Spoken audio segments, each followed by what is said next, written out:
Final pieces in, man. Let's go. Okay, so this is something that I've been eyeing up for a very, very long time. It's the final piece of the jigsaw. It's the final infinity stone in the gauntlet. It's the Firecuda 530 PCIe Gen 4 NVMe SSD with heatsink. And I went for the big boy. I went for a 4 terabyte. This is PlayStation 5 compatible. This is basically going to allow me to extend my storage. So I've already got a 1 terabyte in my PS5 at the moment, but this right now is like the final piece of the jigsaw. Let's unbox it and see what it looks like, what the sizings are saying, size comparisons, and yeah, we'll go on to install it in a PS5 and set it all up. So let's go. Okay, so let me get my trusty penknife out. Well, it's not really a penknife, it's slightly larger than the penknife, but yeah, my unboxing knife. Let's get inside of this bad boy.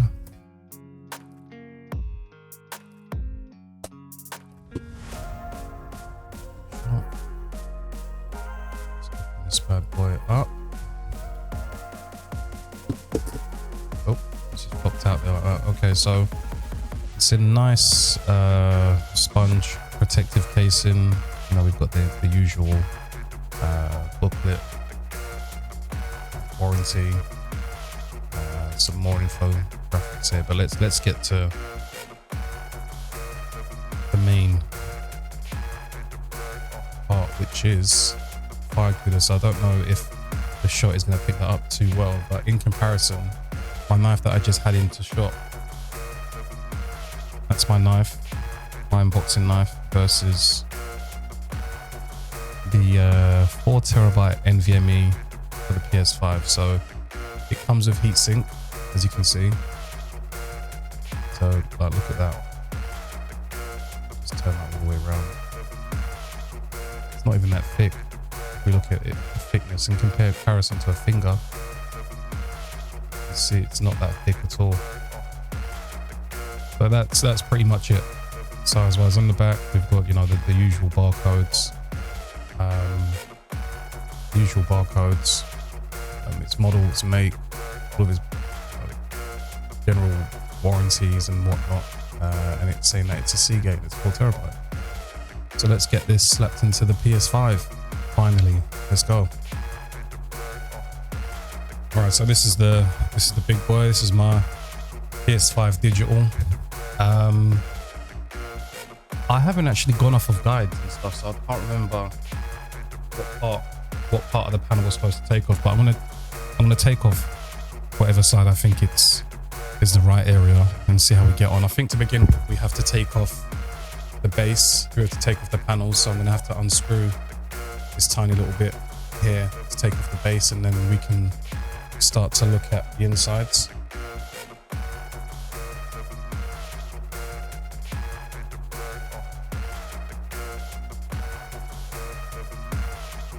So one hand at the top where the PS symbol is, one hand at the base, bottom, and we're just going to slide down like that.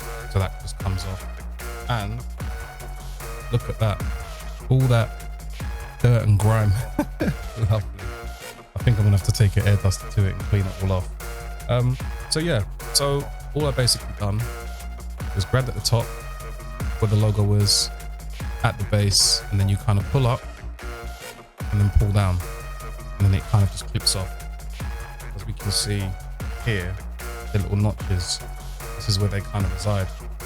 Let me flip it over. I'm taking off the wrong side. I'm going to flip it over and see if we can find where this NVMe goes. So let's flip this over.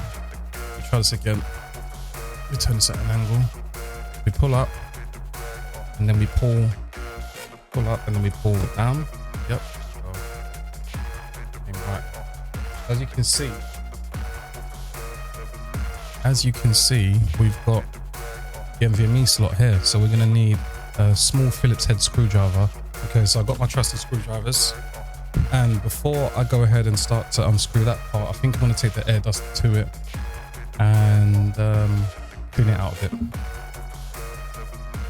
So I've just got like a regular gas duster. I'm just going to go around, and I might speed this part up.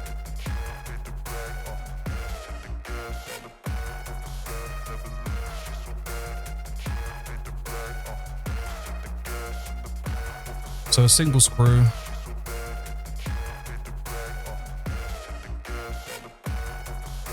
Out. Okay, it's a fairly long screw, medium-sized screw, and you can see it's got that PlayStation symbols, the triangle, square, circle, and the PlayStation brand in there all over. Let's take that out.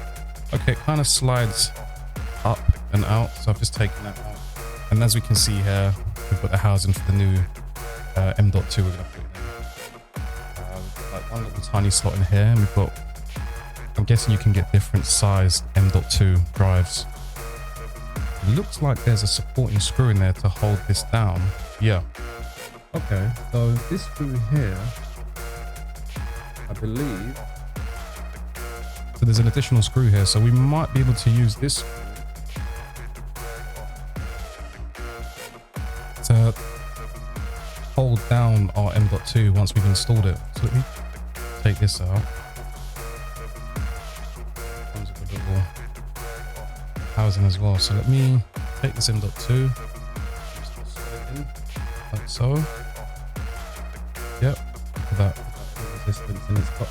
So this Firecuda, it goes up to a notch that says 80.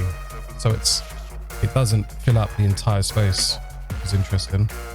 So it's a very compact drive. So now you can take that supporting screw, driver and washer that we took out the top, and we can just screw that back in place.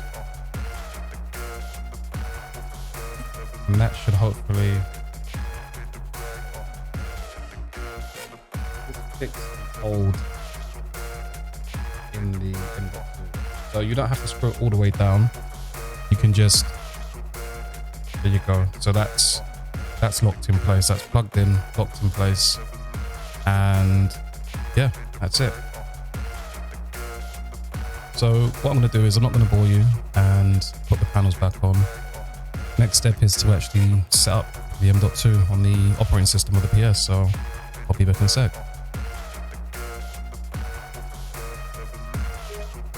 The first notification you get when you log in is to use your M.2 SSD, you need to format it. When you format your M.2 SSD, all data on it will be deleted. If you want to continue using your PS5 without formatting your M.2 SSD, turn off your PS5 and then remove your M.2 SSD. Note, save data, screenshots and videos cannot be saved in M.2 SSD storage. So bear that in mind. The only thing you can save is games and run games off of the M.2 SSD. No screenshots, no video clips, just games. Let's go ahead and format it.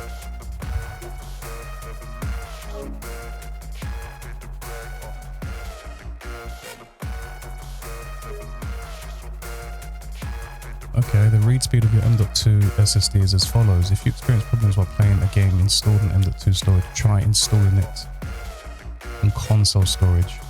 Okay.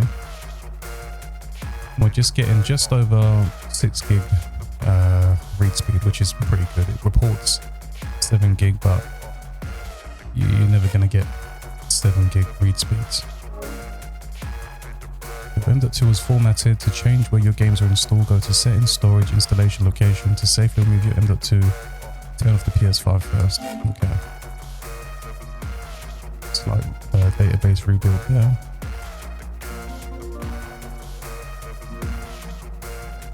Okay, so we're in, and let's have a look at storage and see if we can see our secondary storage. So all I've gone is I've gone to the settings cogwheel on the right hand side, settings. You scroll down to storage, and that's the console storage. So that's the storage that comes already built into the console. And then if we scroll down, we've got the M.2 storage, which is perfect. So as you can see there, and it looks like it's using the raw storage. So we're getting the full 4 terabytes, which is amazing. Install location, PS4 games. That's M.2. Okay, sweet. So I think we're ready to go. And that was the end of the video. I hope you guys liked the video. I hope you enjoyed the quick unboxing of the M.2 and the installation. Drop me a comment if you've actually installed the M.2 yourself and how you found the installation. Was it hard? Was it easy? Like, I've done that in literally 5 minutes. But please drop me a thumbs up. I'll be back with more gaming videos, unboxing videos, anything that I can unbox or game I'm going to be playing now, putting up on the channel. So you're going to see a wide variety of games that I'll be playing. So check me out.